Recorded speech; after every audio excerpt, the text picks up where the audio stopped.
Welcome to Devotionary, where we make the Bible accessible and applicable.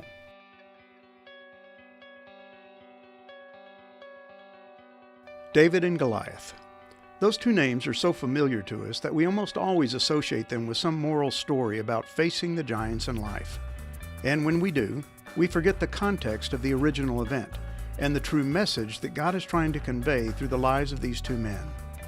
As we so often do, we take the stories found in the Old Testament and make them all about the individual involved. We stress the faith of Abraham and then try to emulate it. We study the leadership skills of Moses and attempt to apply them to our business. We read about David facing a literal giant in his life, and we try to turn it into a lesson on fearlessness and faithfulness against all odds.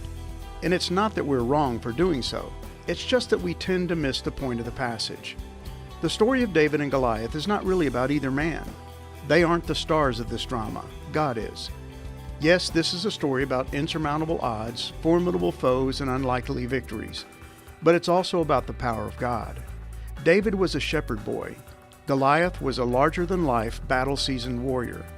But David had something Goliath didn't have, and it wasn't his faith. It was his God.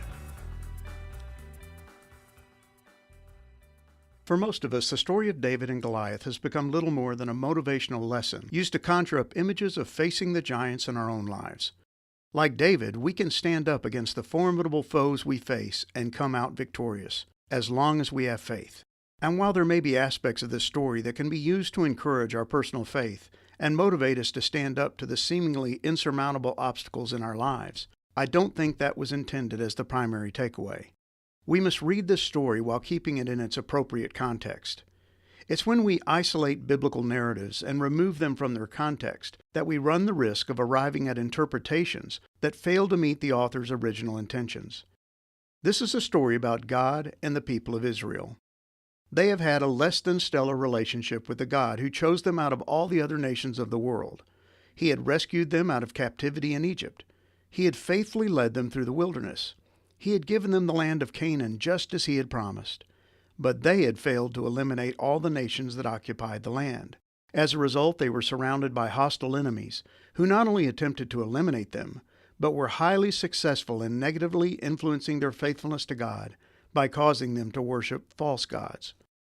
The period of the Judges, which followed their occupation of the land, was a time of turmoil, marked by their constant unfaithfulness, God's punishment, their eventual remorse, and God's sending of a judge to deliver them.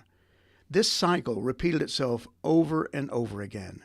Then it ended with the people demanding that God give them a king just like all the other nations. So God gave them Saul. He fit the bill. He met the requirements they had asked for, and he proved to be not only a lousy king, but an unfaithful and disobedient one. So God determined to replace him with a man after his own heart. He chose David, a young shepherd boy.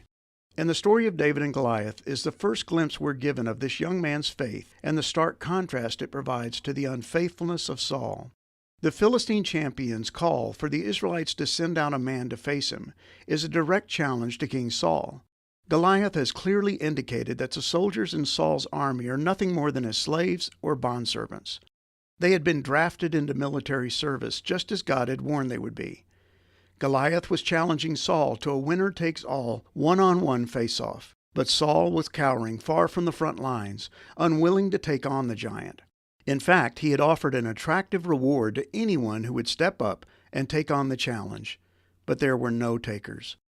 Until David arrived on the scene. As Saul's armor-bearer, he had direct access to the king, and was able to tell him to his face, "Let no man's heart fail because of him. Your servant will go and fight with this Philistine." 1 Samuel 17, verse 32. Saul attempted to dissuade David, reminding him that he was no match for this veteran warrior. But David simply recounted his own exploits while serving as a shepherd over his father's flocks. "Your servant used to keep sheep for his father. And when there came a lion or a bear and took a lamb from the flock, I went after him and struck him and delivered it out of his mouth. And if he arose against me, I caught him by his beard and struck him and killed him. Your servant has struck down both lions and bears, and this uncircumcised Philistine shall be like one of them, for he has defied the armies of the living God." 1 Samuel 17, verses 34 through 36. The issue for David was one of doing the right thing. As a shepherd, it was his duty to protect the flock, and he was willing to do whatever it took to fulfill his responsibility. Why would this situation be any different? This uncircumcised Philistine was defying the armies of the living God. He was treating the king of Israel, and therefore the God of Israel, with disrespect. In David's mind, this had nothing to do with the size of the foe or the odds against victory. It was about doing the right thing. Someone had to stand up to the enemy of God. And if no one else was willing, David would do it. And he would do it in the strength of the Lord. The Lord who delivered me from the paw of the lion and from the paw of the bear will deliver me from the hand of this Philistine. 1 Samuel 17, verse 37. Saul reluctantly agreed, telling David, "Go, and the Lord be with you." 1 Samuel 17, verse 37. And then he came up with a plan. He would dress David in his own armor in the hopes that this might fool the Philistines into thinking that the king of Israel had finally agreed to do battle with their champion. In the unlikely case that David won, the glory would go to Saul. Should he lose, it would be easy for Saul, without his armor, to disappear into the crowd and not be humiliated as the defeated king of Israel. But Saul's armor was much too large for David, and he removed it. He would face Goliath with the very same weapons with which he had faced the lion and the bear, a sling and a few stones. His real weapon was God himself. Remember what he had told Saul, "The Lord will deliver me from the hand of this Philistine." To David, Goliath was nothing more than another enemy of God. He doesn't mention his height or the weight of his weapons. He didn't dwell on the size of this task or the odds against his victory. He simply recognized an enemy of the living God and the need for someone to do something. Goliath represented an enemy of God, not David. This Philistine had done nothing to David. He didn't stand as a personal problem or insurmountable obstacle in the young shepherd boy's life. Goliath is presented in the story as the epitome of the ungodly and unrighteous enemy of God and his people.